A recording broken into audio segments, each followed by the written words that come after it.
So, we are now wondering as to how does what? Blood circulation. Okay.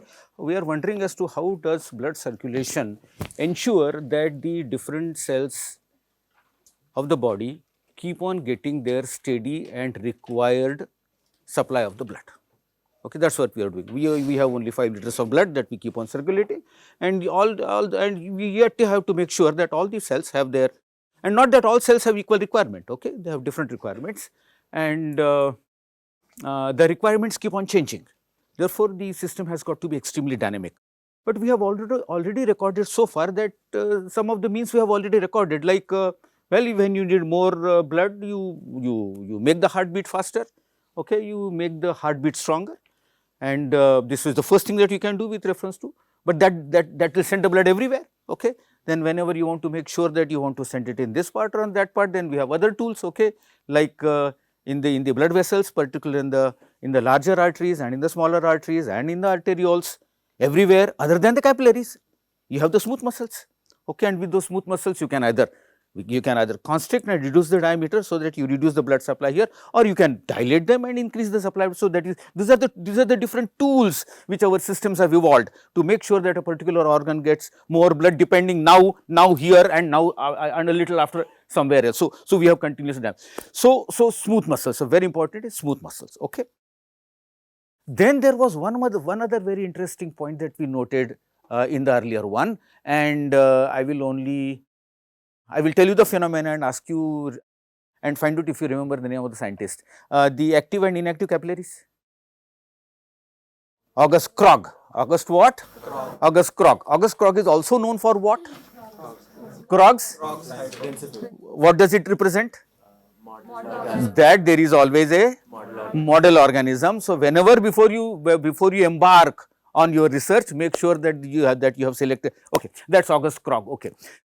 So one point is, how does the heart determine, or how does an aorta or an arteriole determine, okay, here is a tissue, that tissue is going to need more oxygen now. How does it know?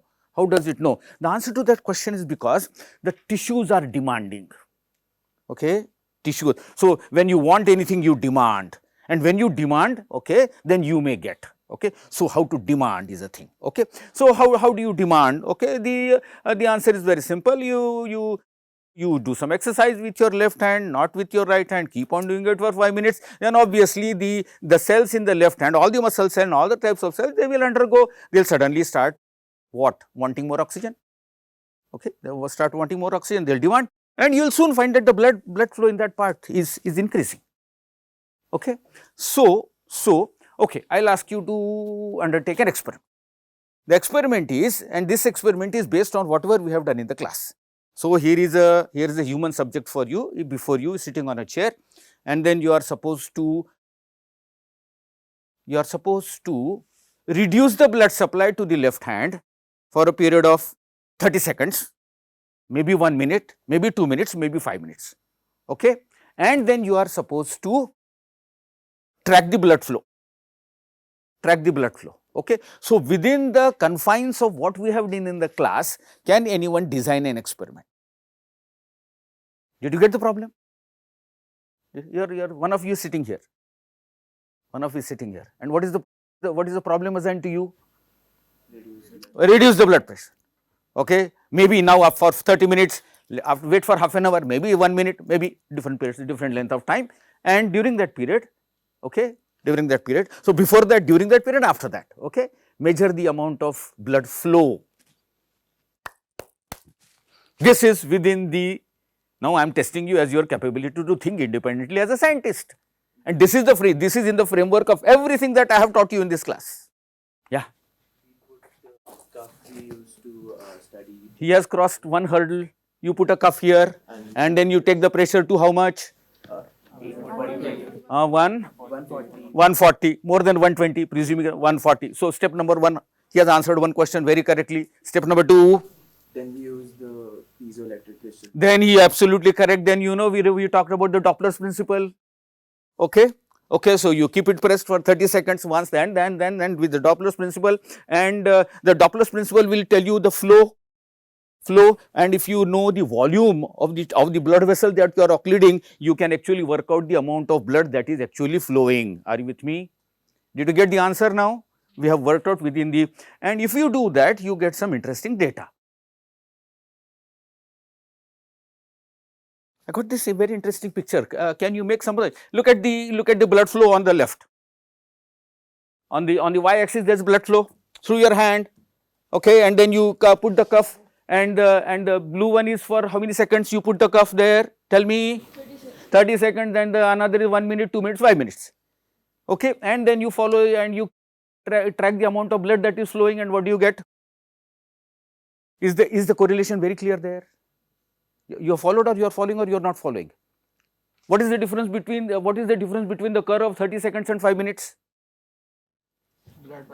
Blood flow is what? Increasing. Is much more. You don't look at it as if this is something I don't care. No, this is your problem. Okay, you have to tell me what this is. This is what this is. You are tracking the amount of blood that is flowing, and you find that over a period of. So for more the length of period, okay, the cuff was tied, you get more the flow of blood supply. Okay, means what? So that part of your left hand which was deprived of the blood flow for a certain length of, or depending on the length of time, you release it, and suddenly, okay, suddenly more will be the flow of blood. Okay, so the hungry tissue, you understand, might be hungry for oxygen. The hungry tissue, the moment you try, the tissue starts getting hungry. Okay, its mitochondria are not getting enough oxygen. Okay, the metabolism is stalled. Okay, and then that tissue, I mean, immediately takes steps to make sure that. Okay, so here we compare the. Actually, I have done this. I am doing this for the second time. The supply of blood, doing resting conditions and doing the conditions of exercise. Okay, the resting is green and the exercise is yellow. Are you with me? And all I want you to do is to look at the striking result at the level of what and what? Skeletal muscle. And skeletal muscle, there is some values also given by the author. In the skeletal muscle, can somebody read what is written here? Here. What is this? 1035 what? ml per unit time, whatever it is. This is in the resting stage, and in the exercising stage, how much? 10,000. Just see the drama there. Okay, just during exercise, how much blood is being shunted to the muscle, and we have seen just now. So the moment you start doing exercise, the exercising muscle, it starts drawing more oxygen. Now it is depleted oxygen, it sends its demand. Okay, and that demand is in form of what? It can be in many forms. One of the form is you give a signal to the smooth muscles of the blood vessels, of the arteries, and you relax them. You what? You relax them so that you increase the blood supply. Of course, it must begin, you are doing exercise. So the heart rate has gone up, hello? The force of gun has gone up, and the blood vessel that is going has become more, is now relaxed, okay, or dilated. All these factors fill in together, and then you can see about the response of the different organs under resting conditions. But the most dramatic, of course, is the, supposing we are now doing the same thing, okay, but to understand a little better, we are planning the experiment in a different way. I take blood, okay, I have 4 bottles of blood. Okay, this is not possible. Okay, we are just imagining 4 bottles of blood. The A, B, C, D. The A thing is completely saturated with oxygen. Okay, second with 75%, 50%, 25%. Are you there? Look at there. So I have 4 bottles. Okay, and I am sending the blood, that blood, A blood, B blood, C blood, D blood, through that. Okay, and then what I am monitoring? I am monitoring the blood flow. Okay, and what response do I get? Blood flow increases as the percent of oxygen is decreasing. The message is very clear. Okay, if my blood is fully saturated, the blood flow is, but if the oxygen in the blood is low, okay, why would the oxygen in the blood be low? Well, I'll put you from here and straightway put you in Leh or Ladakh or somewhere. Are you with me? Right now, I don't give you any time to acclimatize. What happens to you? Are you with me? In that, yeah, its oxygen is rare, so you start breathing fast. Okay, not only you start breathing fast, okay, to compensate for the rarity of oxygen in that area, but you will also get this response. Okay, or Have you all heard of carbon monoxide poisoning? Okay. So, in case of carbon monoxide poisoning, what will happen to the amount of blood in your system? From 100 it will go to 75, if more it will go to 50, more than that you will die, simple, okay, not quite simple though, simple, okay. So the amount of, okay. No. Previous slide, is this an effect of the oxygen itself in the blood, or is it some changes in the body that causes the flow to change? 2 slides down the lane, but I will answer your question right now. The tissue that is starving of oxygen, it sends certain chemical signals upstream, okay, upstream, and gives a signal to the smooth muscles, okay, that you relax so that I can get more blood. You understand what I mean by I? Okay, so this is a signaling that is happening, and actually right now what I am doing is preparing the stage to give you that part of the drama. Are you with me now? So I am coming to that.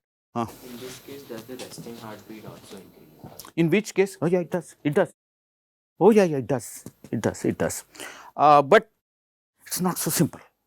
Carbon monoxide. You see, I'll tell you what happens. The our rate of breathing depends on the amount of carbon dioxide, not on oxygen. I have not talked that because we have not done the respiratory system as yet. So if you wait till respiratory system, okay, I will tell you that the rate at which we are breathing. Hello, your respiratory rate, it may be 6, 7, 8 or 8 times per minute, breathe in, breathe out, okay. That does not depend on oxygen, it depends on what? Carbon dioxide. How it depends on carbon dioxide and how it is impacted by carbon monoxide? Wait for that lecture, okay. Who will tell me what is there on the, what is there in the image on the, that image there on the right? It's a glomerular, the Bowman's capsule. Okay, and there is a very familiar, we have drawn this figure, with our pencil, and we know what this is. This is Bowman's capsule, and there is an afferent vessel, there is an efferent vessel. Okay. Now, what is the physiology happening there? Most important is ultrafiltration. So, you give pressure. How do you give pressure? How do you give pressure? Blood is coming with pressure from the heart. Okay, and then you make sure that the afferent vessel by which the blood gets into has slightly more diameter than the other one, efferent one. Beauty of anatomy, just by making a tube bigger and another tube smaller, the Bowman's capsule has ensured that you raise the pressure. Okay, and then because of the raised pressure, the ultrafiltration happens, and lot of things are, lot of fluids are filtrated. What happens to that we will see when we talk about excretory system.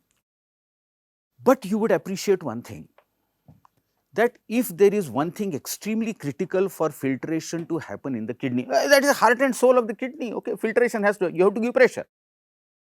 It's also clear that you cannot manipulate, you don't have much room to manipulate with the pressure. Are you with me? Why? Because continuously ultrafiltration is happening. Okay. Well, what do I mean by that? I'll make one statement to make it very simple. Our blood pressure is oscillating between what and what, you tell me? 120, 80, 120, 80, 120, 80. Okay. Supposing you have a problem with low blood pressure and it goes from 80, 70, 60, 50, 50, 50. The moment you reach 50, the blood stops filtering there. Hello? What happens? Filtration does not happen. Here in the filtration does not happen, and filtration does not happen. Okay, don't ask me questions, I will answer them when we talk about excretory system. Filtration does not happen. If filtration does not happen, then you can imagine, okay, and then all the excretory products, we finished, we are going towards death. It is so important. Why am I making this point? You better make sure that the pressure through which the blood is flowing to the kidney is definitely much above 50, 60, okay, 70, 80 is normal, is perfect. Okay. So, how do you make sure about that? For that, the nature has provided right around these two vessels, by which afferent vessel which takes the blood, efferent vessel which takes the blood, okay, you can see the smooth muscles there. Are you with me? So, for any reason if the blood pressure goes up, okay, then the smooth muscle on the afferent vessel will what? Contract, okay. So, it will make sure that the pressure at which ultrafiltration is happening is not influenced by the rise in the pressure elsewhere. So, actually kidney is such an organ in our body that to a large extent insulated from, if I can use that phrase, insulated from the pressure changes elsewhere. You get it? That's a beautiful phenomenon. You have the kidney has to okay. So, this is just one example where which is we call it autoregulatory. Okay, how that autoregulation happens, that also we will see sometime. Okay, the other two functions are okay, about heart and about the muscles. About the heart and the muscles, we have already seen this. What is it? These cells of the heart and the muscle will, I am trying to answer your question now. The tissue which is now starved of oxygen. Why? You just do exercise. Even if you don't put a cuff, if you suddenly do exercise, the tissue is going to require more oxygen. Starved of oxygen. Now, those tissues which are starved of oxygen, they start releasing different compounds, the cells themselves. And here is the list of compounds: carbon dioxide, makes sense? Okay, H ions, ADP, AMP, adenosine and potassium ions. This is a small list of ions and molecules, tiny molecules, which will be released by, now all of them are not released by all the, okay. A heart will resort to this molecule, ADP molecule, there are different molecules, but this is a very small list of molecules which a cell, so every cell will release at least one of them.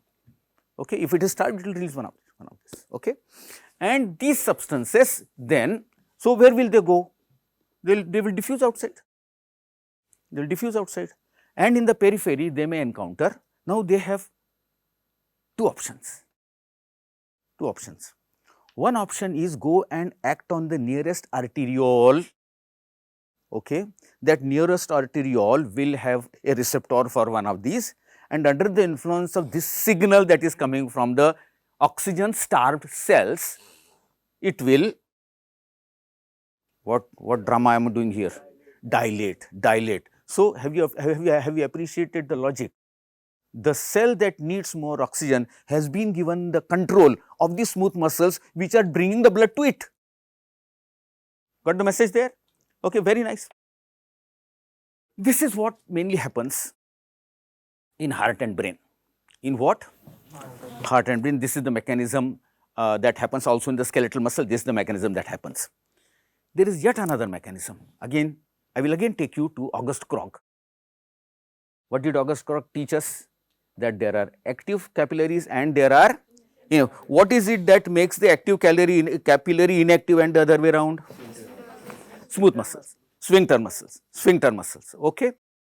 So, if some of these molecules could go and directly talk to the sphincter muscle, and if the sphincter muscle could dilate, you could get it. Very good idea. And it happens in many tissues. But active-inactive capillary strategy is NOT not adopted in the heart, because heart being an organ that is working 24/7 has all the capillaries which are always active. Again, get the beauty of the nature. Okay? Does heart, I will use our language, have the luxury of having some capillaries closed now? No, it does not have. Okay.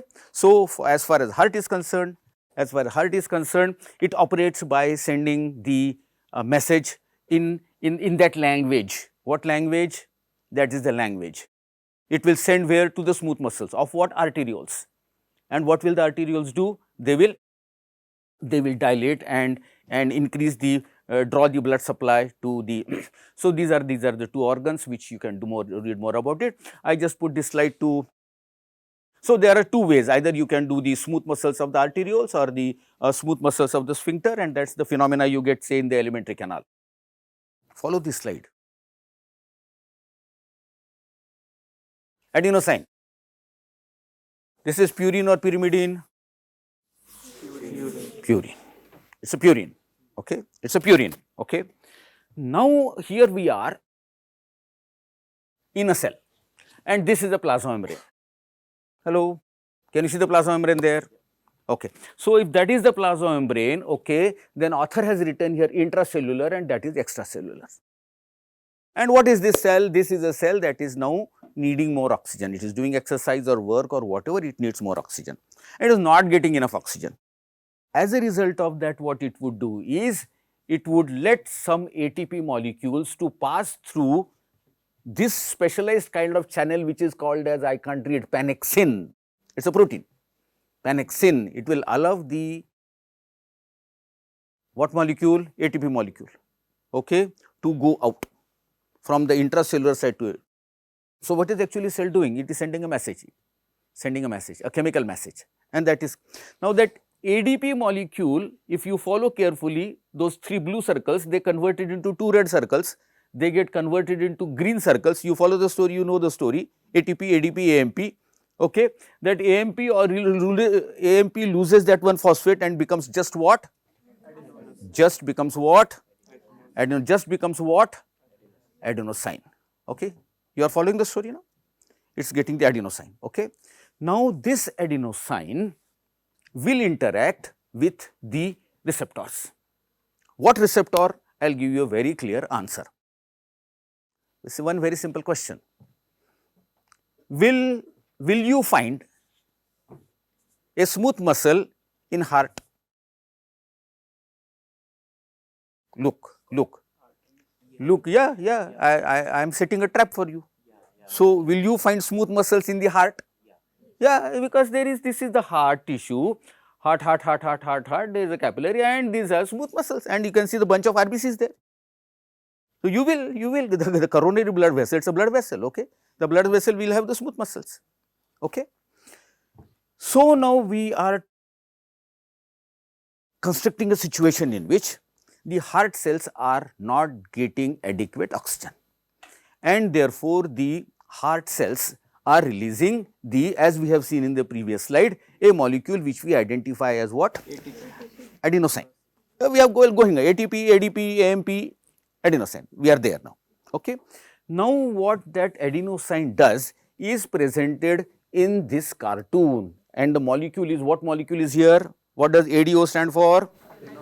Adenosine. So, adenosine molecule is coming from where?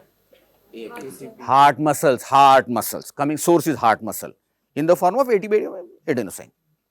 Where is there now? It is moving, adenosine is moving extracellularly in the heart tissue. Are you with me? Some of it will go and talk to the vascular smooth muscle, means it will talk to the, in the coronary arteries, arterioles, there are smooth muscles, and those smooth muscles on their plasma membrane, they will have a receptor for adenosine, and I will call that receptor as purinergic receptor. Why am I calling it as purinergic receptor? It is purine. It is combining with what? Purine. I can also call it as adenosine receptor, no problem. Actually, this author is calling it as adenosine receptor. What kind? A2, okay. Now, the beauty is, even the cardiac muscle, means what? These muscles, even the cardiac muscles, which are actually the source of adenosine. Where did it come from? It comes from heart muscles. Even those cells, okay, themselves will have purinergic receptors which are sensitive to adenosine, okay.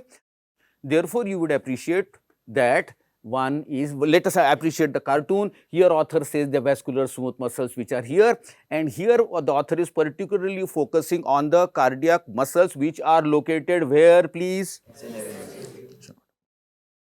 We are doing that because that they have been specifically studied. Therefore, author draws our attention to what? Go to SA node, take a plasma membrane, and on the plasma membrane you will find a purinergic receptor, okay, which adenosine can serve as a ligand, okay. And then what does it do? Let us see. It has adenosine receptor is of 2 types. You can look at the you can look at the cartoon and you know what are the 2 types called as? A1 and where is A1 located? A1 is on the SA and AV node. Let us follow the diagram. AV node. And where is A2 type of receptor for adenosine located on? On the smooth. If you take a single cell here on the plasma membrane, you will get A2 type of receptor. Now, what it does is adenosine acting via E2 receptors. Now, that receptor is 7 transmembrane protein, G protein coupled. Okay, it is of the GS type, it is of the stimulatory type, and then it will give rise to cyclic MP. Okay, and there is a cascade of biochemical events, and it will give rise to what? Read the final effect. Relaxation. At the same time, the same molecule acting via A1 receptor, it acts on GI, now G protein, which is inhibitory type. It acts on adenyl cyclase, okay, where cyclic AMP, opposite effect, cyclic AMP goes down, and this net result is the going down of chronotropy. Chrono refers to what? Chromo is color, chrono is time. Okay, the timing goes down, means the heart which was beating at 72 will now start beating at 65. Are you with me? Negative chronotropy. Done. Dromotropy is another interesting word which we are using, in which negative dromotropy. Dromotropy means, if you remember, when we talked about the conducting pathway. Hello, SA node, internodal pathway, AV node, bundle of phase, Purkinje fibers, and each fiber has its specificity with which it conducts the action potential. The speed goes down. What happens is, speed goes down. Okay, speed goes down means each action potential from here to there will take a longer time, which means less number of beats per minute. Hello, okay, which means negative chronotropy. Okay, but dromotropy, negative dromotropy, yeah, negative. Why am I using the word negative? Going down. So when I say negative dromotropy, okay, I'll ask you a very simple question. You take 2 electrodes. Put one electrode on the SA node and put another on the AV node. Okay, and then the heart is beating, and you see how much time it has taken from here to there, and it has taken, I am just making up figures, 0.1 second, I am just making up, I do not know, 0.1 second. Okay, and now you give adenosine there. What will happen to the time? Go up, go down, remain same? Time will go up.